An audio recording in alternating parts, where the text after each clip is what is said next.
আরে দাঁড়া, এটা তুই কি করছিস? তুই আমাদের পুকুরে সব পানি খেয়ে ফেলছিস কেন?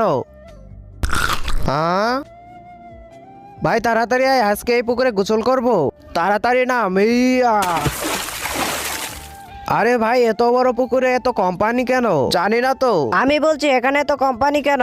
একটি দানব এসে আমাদের পুকুরের সব পানি খেয়ে ফেলেছে আর জলপরাকেও খেয়ে ফেলেছে। আমি ওর হাত থেকে তোমাদের বাঁচাবো। ওই দেখো দানবটি আসছে। ভাই চল তাড়াতাড়ি তাড়াতাড়ি পুকুরের সব পানিতে বিষ মিশিয়ে দেই, তারপর দানবটি পানি খাবে আর মারা যাবে। আরে ভাই, কাজ হয়ে গেছে বন্ধুরা। তারপর দানবটি পানি খাওয়ার পর এমন একটি কাণ্ড হলো যা দেখলে তো তুমিও হাসবে। তো চলো সেটি দেখার আগে তোমাদেরকে একটি ম্যাজিক শিখিয়ে দেই। প্রথমে ভিডিওতে লাইক করবে, তারপর চ্যানেলটিকে সাবস্ক্রাইব করবে, তারপর ইউজ দিস সাউন্ডে ক্লিক করো আর দেখো ম্যাজিক। তো দেরি না করে তুমিও করে ফেলো।